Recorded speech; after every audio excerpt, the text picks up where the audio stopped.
Assalamualaikum warahmatullahi wabarakatuh. Saya Eti Sumiati, NPM 1912 60020. Saya akan menjelaskan tentang strategi dan intervensi konseling. Strategi dan intervensi konseling di sini ada 3. Konseling sebagai profesi bantuan, hubungan bantuan konseling, dan attending terhadap klien. Yang dimaksud dengan konseling sebagai profesi bantuan itu memiliki macam-macam, yaitu ada 4 macam profesi bantuan. Profesi bantuan yang pertama yaitu psikiater.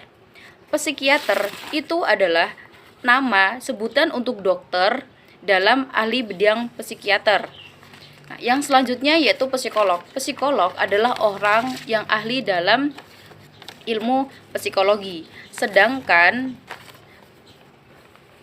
media yang digunakan oleh seorang psikolog itu adalah psikoterapi. Nah, yang selanjutnya yaitu konselor profesional. Konselor profesional dikatakan sesuatu yang profesional itu apabila seorang konselor harus dapat memahami tentang konsep bimbingan dan konseling, landasan pendidikan, serta memahami kode etik bimbingan dan konseling dalam empati hubungan konseling yang akan dilakukan. Nah, sedangkan yang dimaksud dengan kode etik yaitu ketentuan dan peraturan yang harus ditaati oleh siapapun. Ya, yang selanjutnya yaitu ahli terapi keluarga dan perkawinan. Ahli terapi keluarga dan perkawinan itu adalah orang yang paham tentang ilmu keluarga dan perkawinan. Dan yang selanjutnya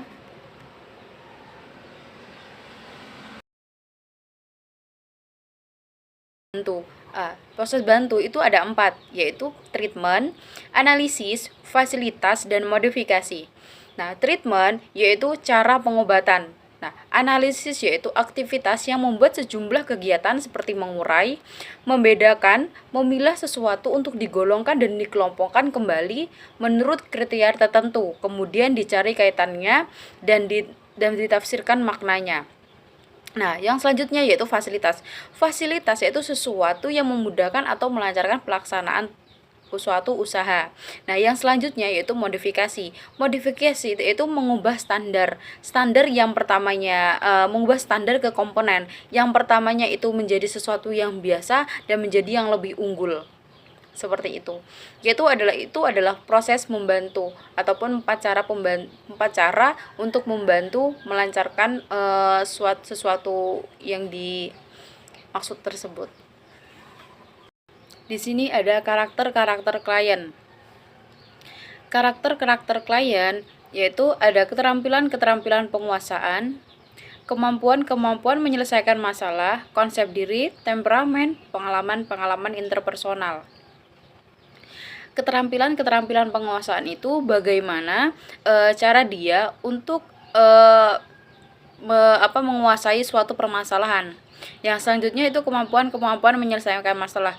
Bagaimana caranya seorang klien itu menyelesaikan masalahnya. Yang selanjutnya konsep diri. Konsep diri ini yang tertanam dalam dirinya. Nah, yang selanjutnya itu temperamen. Temperamen itu kepribadian yang sudah ada sejak lahir. Nah, yang selanjutnya itu pengalaman interpersonal. Pengalaman interpersonal itu keahlian berinteraksi. Nah, selama ini bagaimana karakter pengalaman dia dalam berinteraksi dengan sesama, dengan teman, dengan keluarga ataupun dengan siapapun yang sedang dia jumpai, seperti itu. Nah, di sini selanjutnya ada karakter-karakter pemberi bantuan, yaitu seorang konselor. Karakternya seorang konselor itu harus pengalaman memberi bantuan dalam peran bantuan. Nah, dia itu sejauh mana pengalaman dia untuk memberikan bantuan terhadap seorang klien. Yang selanjutnya yaitu konsep diri. Nah, konsep diri dia ini cukup baik ataupun tidak untuk menjadi seorang konselor. Nah, yang selanjutnya yaitu sikap profesional. Seorang konselor itu harus memiliki jiwa profesional, bisa membedakan antara masalah kepribadian dengan pekerjaan, ataupun bisa memilah-milah mana sesuatu yang dia anggap tidak bisa untuk dicampurkan dengan masalah pribadi. seperti itu. Nah, yang selanjutnya yaitu pengalaman interpersonal. Pengalaman dia yaitu keahlian dalam berinteraksi yang dengan sesama, dengan lawan itu bagaimana, cukup baikkah atau tidak, itu mempengaruhi, dan itu menjadi karakter yang terbentuk baik untuk menjadi seorang konselor. Karena seorang konselor itu akan memberikan nasihat atau memberikan bantuan terhadap klien. Jadi interaksi dia dengan sesama itu harus cukup baik. Yang selanjutnya itu kesadaran diri yang mengetahui perkembangan hubungan. Dia merasa dan dia tahu bagaimana ya cara yang terbaik dari dia yang sesuatu yang standar menjadi komponen. Itu penting bagi dirinya. Yang selanjutnya itu ada hubungan bantuan konselor. Nah, hubungan bantuan konselor yaitu keberhasilan dalam konseling banyak ditentukan oleh kualitas bangunan. Kualitas bangunan itu yang di sini maksudnya melihat dari kondisi-kondisi tersebut ya. Ini ada empati yang tepat, penghargaan positif tanpa syarat, keaslian. Nah, di sini empati yang tepat itu kita merasakan apa yang dirasakan oleh seorang klien. Kita mengetahui dan kita merasakan. Jadi kita tahu bagaimana solusi permasalahan tersebut. Yaitu penghargaan positif tanpa syarat. Penghargaan positif tanpa syarat itu menghormati dan menerima klien apa adanya tanpa membedakan nilai dan pandangan. Tanpa syarat di sini misalnya dia terkesannya anaknya lebih seperti ini dan saya tidak suka, itu tidak bisa. Itu mencerminkan keprofesionalan juga iya, dan syarat juga iya, seperti itu. Jadi kita harus menerima seorang klien itu apa adanya. Yang selanjutnya yaitu keaslian. Keaslian itu kesesuaian, kejujuran, penjelasan dan keterbukaan. Kita sesuai fakta seperti itu. Nah, yang selanjutnya di sini ada terhadap beberapa jenis pengungkapan diri.